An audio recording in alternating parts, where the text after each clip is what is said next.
Hi, Liz here with another video. Now this video is another one for all you book lovers out there. This is a little video about my upcoming reads that I'm going to be reading. So here we go.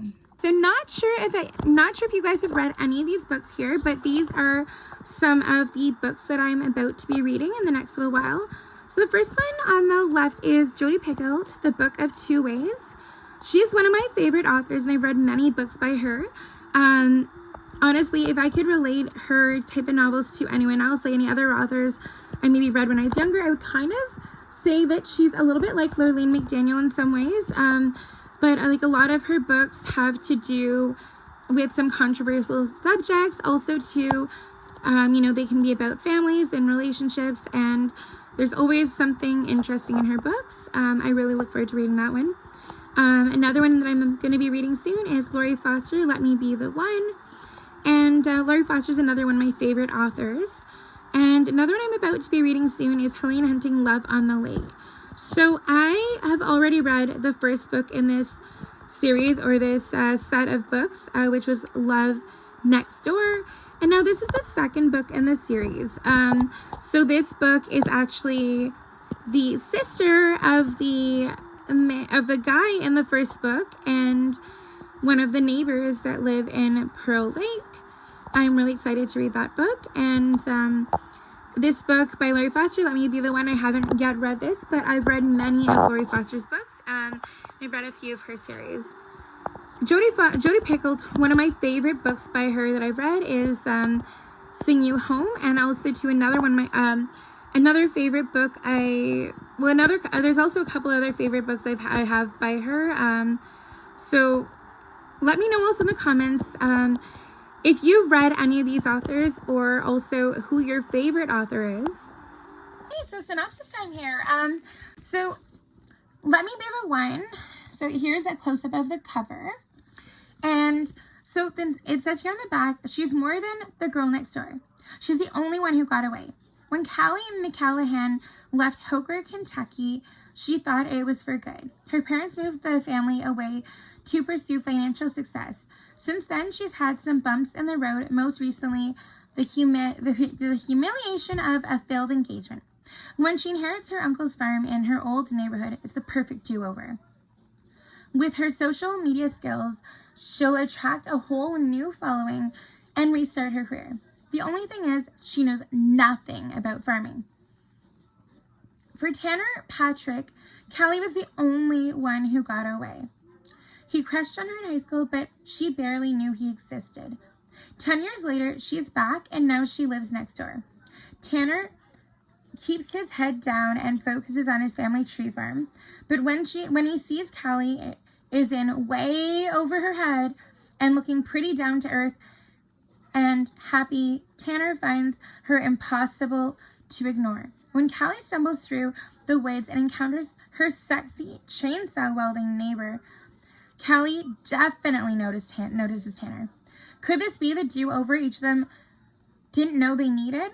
Now, has anyone else in their lives, had someone, known someone growing up, but at the same time, they didn't necessarily give them a shot back then, and then years down the road, you guys meet again, and it's just like things are meant to be? Sounds like that might be what is going on with this couple in this book. I'm definitely looking forward to reading that one.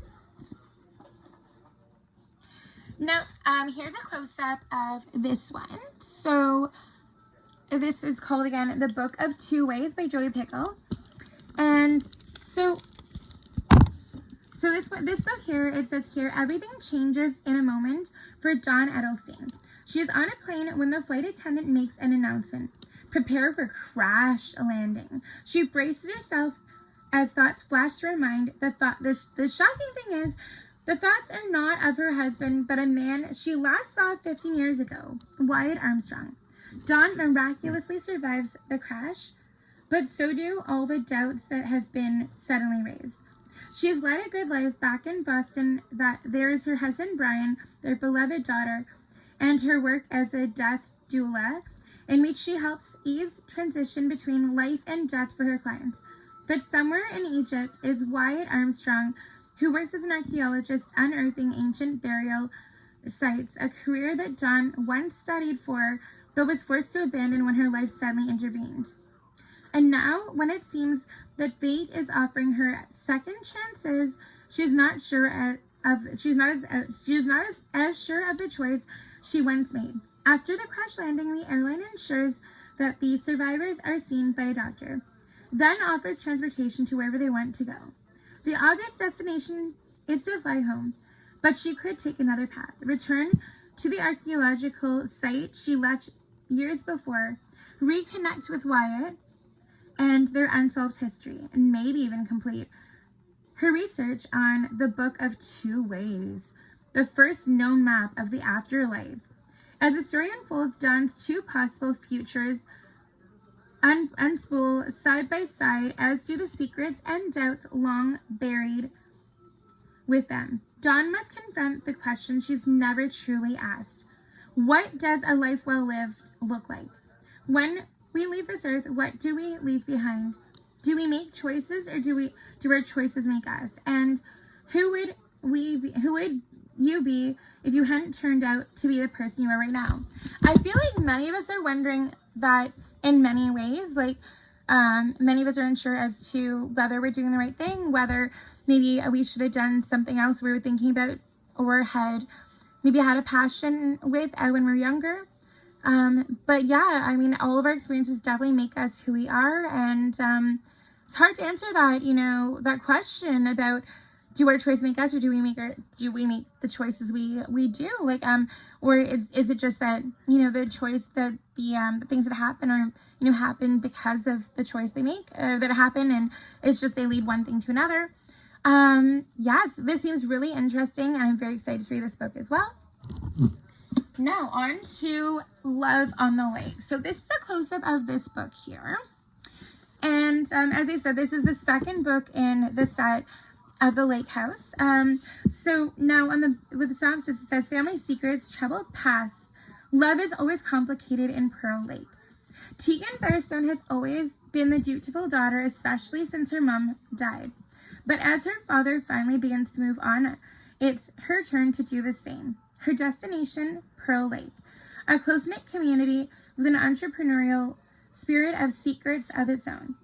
One of them is Aaron Saunders, who dropped out of college to work construction for Pearl Lake's upper class. He's a mystery and has a playboy reputation, that is, until he meets Tegan. Neither one of them is looking for love, but in a small town, it's hard not to let your heart get involved. As their romance heats up, Aaron's elusive past comes to light, and Tegan is there for him, bringing them even closer together.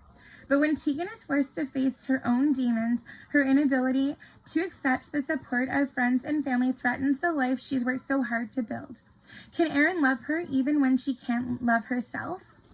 Now, that is definitely one thing I remember about this, the other book in this series, is that Tegan and both of her brothers, they'd had some issues and some troubles, and some not so very strong, not so strong bonds after their mom passed away, and the relationship that their dad had, and he was kind of unable to move on in some ways, and all three of the kids didn't know exactly how to cope with the loss of their mother, but at the same time they had different ways of trying to cope with it.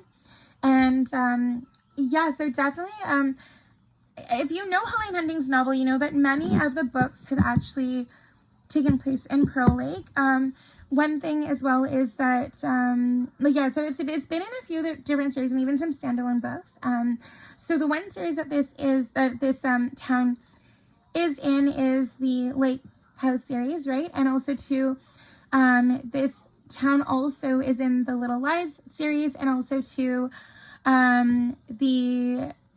it's also in A Love Catastrophe, among other books. And so definitely, it's also another thing with the town of Pearl Lake is that a lot of the hockey players from the Toronto Terror, which is the hockey team in Toronto, and also the other hockey players, whether it be the team from Chicago or that kind of thing, and many of them that have worked together on the hockey school, the hockey training camp, they've all moved to Pearl Lake, and so yeah, it's very entwined in many of Helena Hunting's books. Now as well, I'm not sure if you're aware too, if you are a fan of Helena Hunting, but she does actually have a forthcoming meet and greet and signing and romance panel coming up in the North York Public Library, like that branch, one of those branches of the Toronto Public Libraries. And so if you do want to try to meet her in person, that might be a good opportunity. And if you are a fan of Helena Hunting, definitely, I would highly suggest you join the Beaver Den Facebook group. It is a group where you can keep up to all things Helena. In addition to that, you can always check out other up-and-coming events with her, where you meet her and get a signing done on her website. And yeah, she's definitely one of my favorite authors, as are the other two authors I mentioned. My other favorite authors I would probably say are Jennifer Weiner, Emily Giffen, and also Lauren Weisberg is another one of my favorites. Nicholas Sparks is another one of my favorites. And also too, I've also some recent new favorites too, like Piper Rain, Christina Lauren, and Lauren Blakely, and Hannah Grace. Let me know in the comments if you read any of these authors as well, and what you're reading right now, or what is in your to be read. If you've got a whole bunch, let me know if you've read any of these authors yourself that I quite like and I quite enjoy reading. And what is your favorite genre of writing? My favorite genre typically is either chick lit or suspense or drama, that kind of thing. Thank you so much for watching. Don't forget to like and subscribe. And until next time, take care. Bye, guys.